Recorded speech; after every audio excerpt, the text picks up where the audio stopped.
Hi friends, ബിന്ദുസ് kitchen ബ്ലോഗിലേക്ക് എല്ലാവർക്കും സ്വാഗതം. നമുക്കിന്ന് ഒരു ഉണക്ക സ്രാവ് തേങ്ങ വറുത്ത് അരച്ച് കറി വെക്കാനാണ്. അതിന് ഞാൻ കുറച്ച് ഉണക്ക സ്രാവ് ഉപ്പൊക്കെ കളഞ്ഞ് കഴുകിയെടുത്ത് വെച്ചിട്ടുണ്ട്.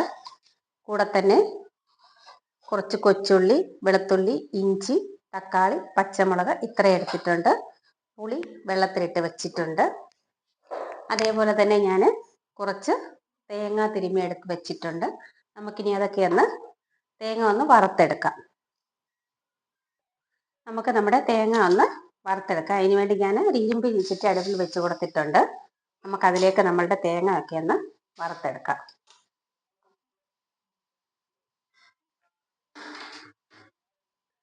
നമ്മുടെ തേങ്ങ അങ്ങനെ തീ കുറച്ചിട്ടിട്ടാണ് ഞാൻ വറുത്തെടുക്കുന്നത്. വെളിച്ചെണ്ണ ഒന്നും ചേർത്ത് കൊടുത്തിട്ടില്ല, ഇല്ലാതെ തന്നെയാണ് ഞാൻ വറുത്തെടുക്കുന്നത്. നമുക്കതിലേക്ക് 2-3 കൊച്ചുള്ളിയും 2 വെളുത്തുള്ളിയും കൂടെ ഇട്ട് കൊടുക്കാം. അതുകൂടെ ഇട്ടിട്ട് നമുക്ക് ഇളക്കി കൊടുക്കാം.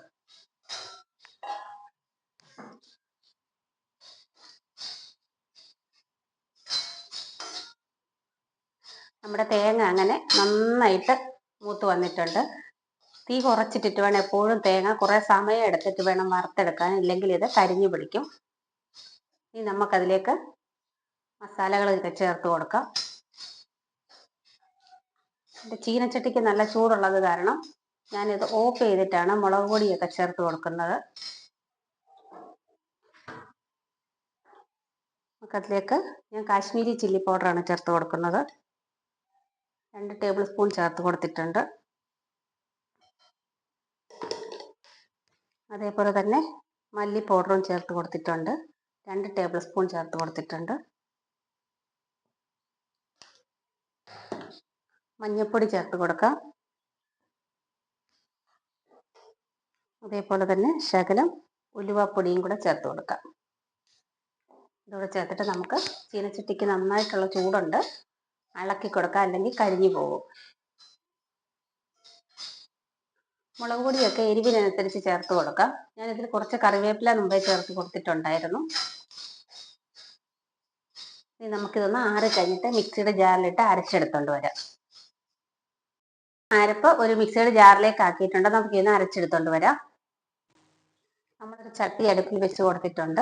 അതിൽ കുറച്ച് വെളിച്ചെണ്ണയും ഒഴിച്ച് കൊടുത്തിട്ടുണ്ട്. അതൊന്ന് ചൂടാകട്ടെ. എണ്ണ ചൂടായി വന്നിട്ടുണ്ട്. നമുക്കതിലേക്ക് നമ്മൾ അരിഞ്ഞു വെച്ചിരിക്കുന്ന ചെറിയ ഉള്ളി ചേർത്ത് കൊടുക്കാം. ഉള്ളി ഒന്ന് നന്നായിട്ട് വഴറ്റി കൊടുക്കാം.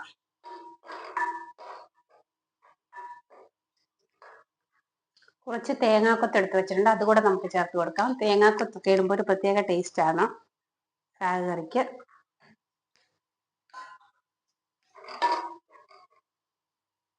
നമുക്ക് അരിഞ്ഞു വെച്ചിരിക്കുന്ന വെളുത്തുള്ളി ചേർത്ത് കൊടുക്കാം. കൂടെ തന്നെ ഇഞ്ചിയും കൂടെ ചേർത്ത് കൊടുക്കാം.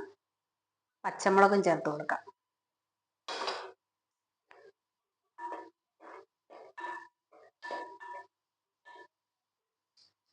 കറിവേപ്പില ചേർത്ത് കൊടുക്കാം. കൂടെ തന്നെ നമ്മൾ അരിഞ്ഞു വെച്ചിരിക്കുന്ന തക്കാളി കൂടെ ചേർത്ത് കൊടുക്കാം.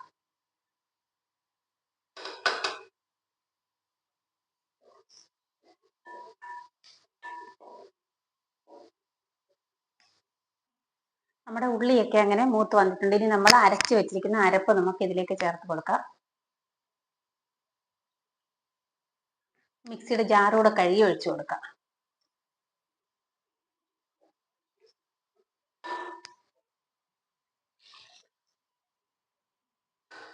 കൂടെ തന്നെ നമുക്ക് പുളി ഇട്ട് വെച്ചിരിക്കുന്ന വെള്ളവും പുളിയും കൂടെ ഇട്ട് കൊടുക്കാം.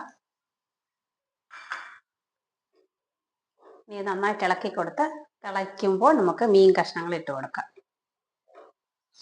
നമ്മുടെ കറി എങ്ങനെ തിളച്ച് വന്നിട്ടുണ്ട്. നമുക്ക് നമ്മുടെ മീൻ കഷ്ണങ്ങൾ ഇട്ട് കൊടുക്കാം. ഇതിലേക്ക് ഉപ്പ് ഞാൻ ചേർത്ത് കൊടുത്തിട്ടില്ല. ഉപ്പ് നമുക്ക് മീനിന് ഉപ്പ് ഞാൻ തലേദിവസമേ ഉപ്പ് കളയാനായിട്ട് വെള്ളത്തിലിട്ടതായിരുന്നു. ഉപ്പ് നോക്കിയതിന് ശേഷം മാത്രം ഉപ്പ് ചേർത്ത് കൊടുത്താൽ മതി.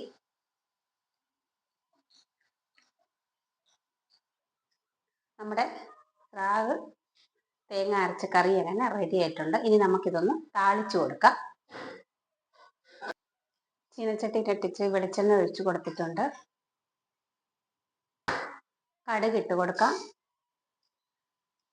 കടുക് പൊട്ടി കൊച്ചുള്ളി ചേർത്ത് കൊടുക്കാം.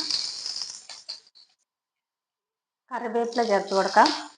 അതേപോലെ 2 ഉണക്കമുളകും കൂടെ ചേർത്ത് കൊടുക്കാം.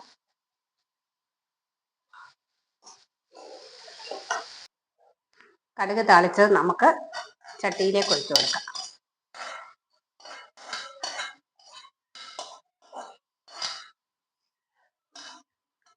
അങ്ങനെ നമ്മുടെ ടേസ്റ്റി ആയിട്ടുള്ള തേങ്ങ വറുത്തരച്ച സ്രാവ് കറി ഇവിടെ റെഡി ആയിട്ടുണ്ട്.